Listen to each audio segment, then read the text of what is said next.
Hey guys, today is April 18th. This is in between the video there, me doing drill prep, but seeing that it is rainy and cold and gross out today, figured I might as well do while the drill's out and unhooked and out in the open here, do a walk around of it for you guys and post overview, another equipment overview video, because I haven't done one of them since early winter. So keep in mind, bear with me, I've had a nasty chest cold, so I'm still coughing a bit, so if I'm coughing throughout it, my apologies. So yeah, it's a 2004 model. Bought it used a couple of years ago there, 24 spring, well actually no, in the fall 23, but we got it delivered here in the early spring of 24. So, and it's been a really good machine for us. Like I did a whole pile of work to it last year and just got done doing a little bit of work to it this spring. I have a little more welding to do on the one lid there, but that's about it. But yeah, 15 foot 15 foot wide drill, 24 run drill on 7.5 inch spacing. So the drill is a Great Plains 1500 solid stand, 15 foot. And then the Coulter cart's on is also Great Plains. It's a CPH-15 center pivot hitch is what they call theirs. Great Plains calls theirs. So 3 hydraulic remotes. So one remote runs your up down of your down pressure in your Coulter bar. One runs your up down your drill, and then the other third remote runs your marker. So in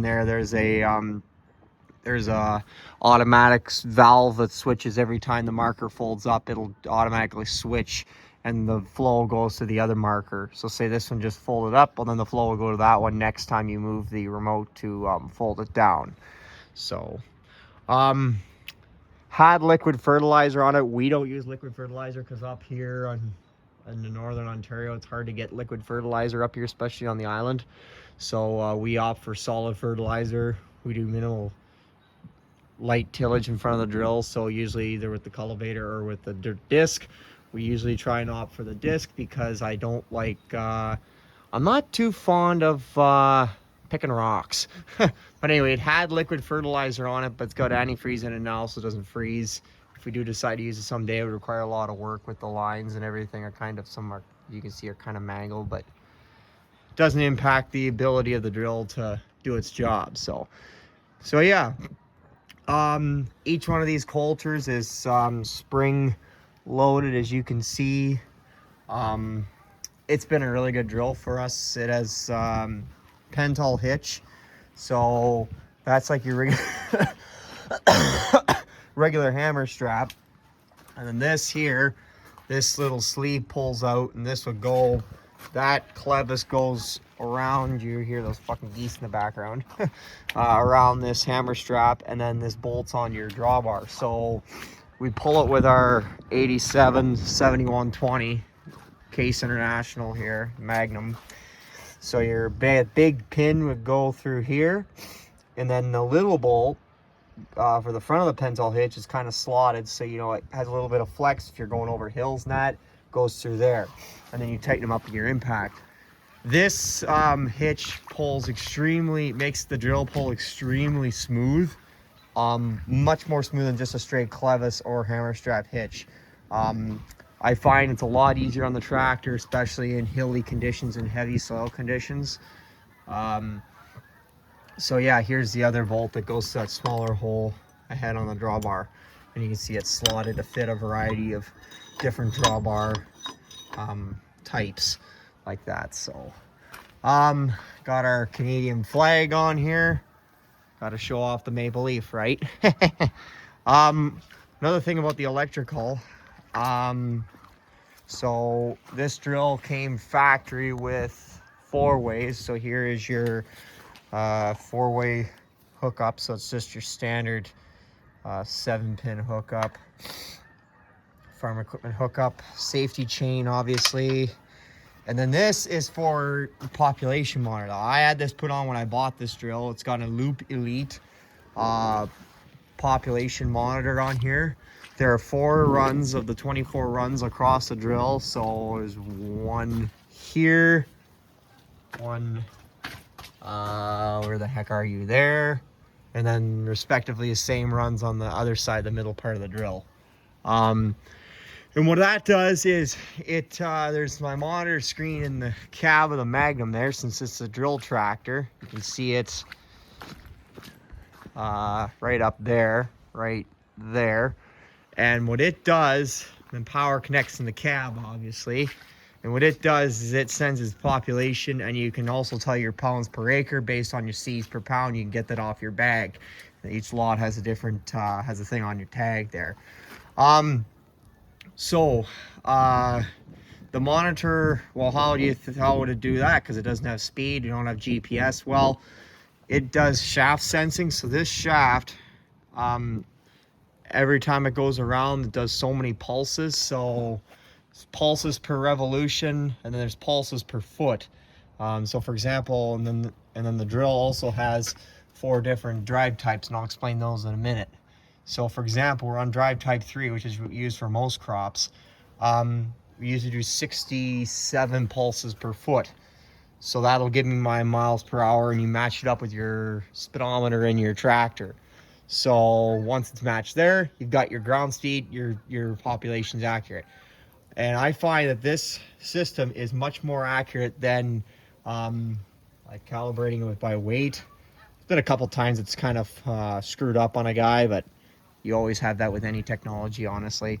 But it has been extremely accurate.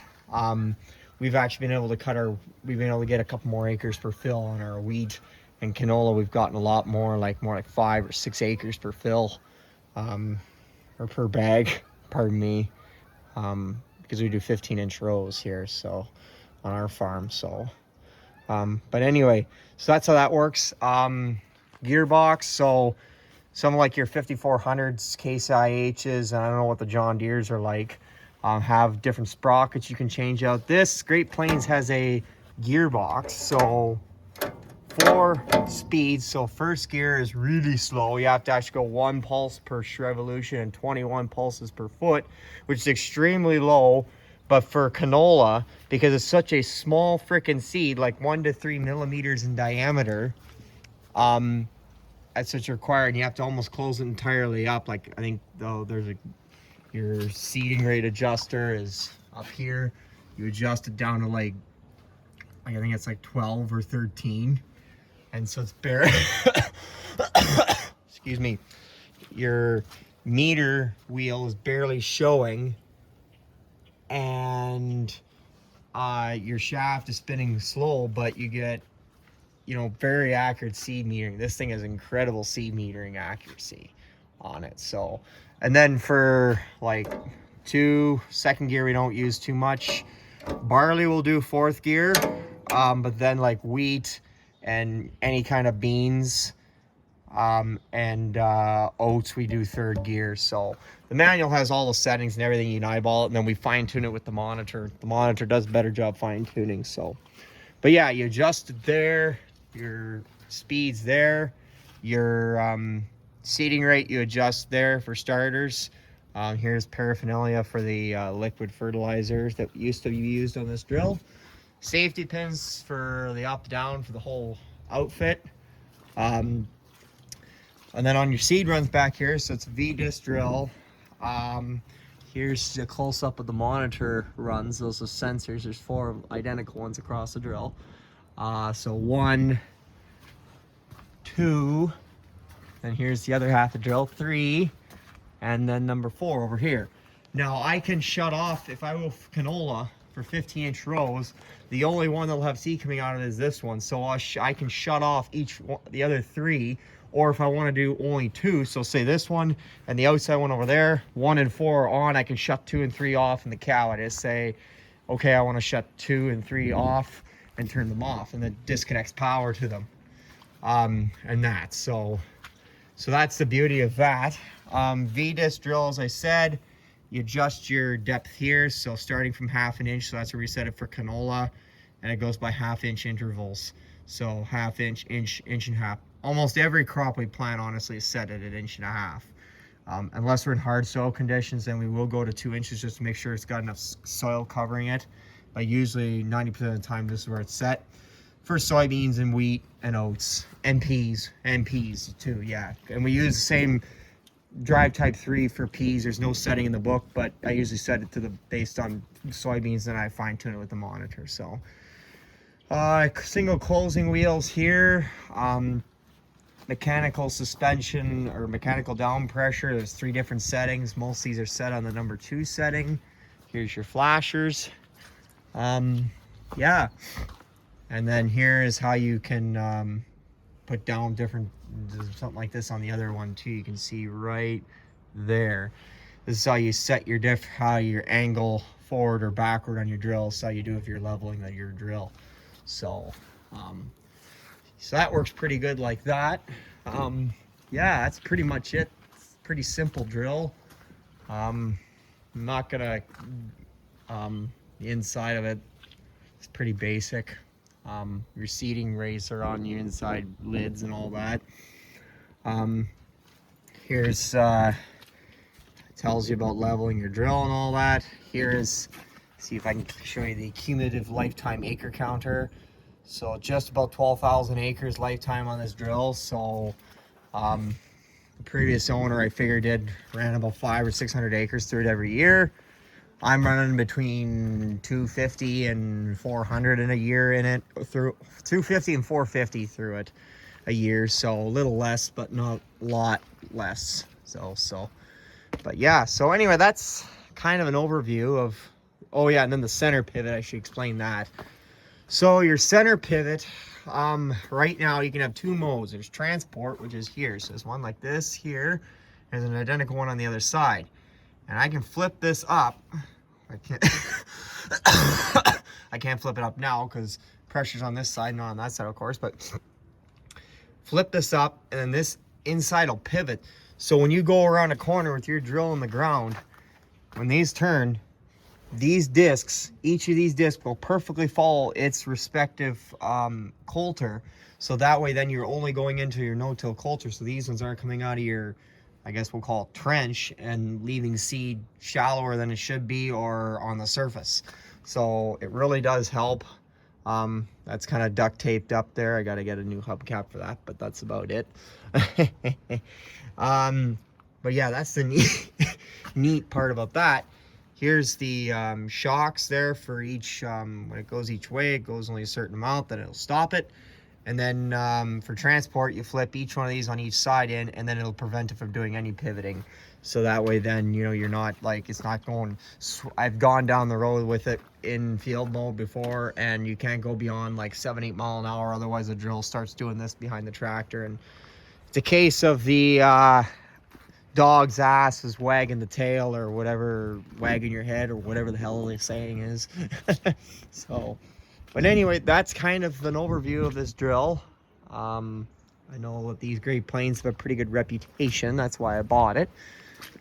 It's a good drill. So anyway, that's where I'm going to leave you guys. So leave a comment, subscribe, give a guy a like. You know the drill, guys. Subscribe if you're not. So let you guys go there. Talk to you on the flip side. Good enough. Oh, Canada.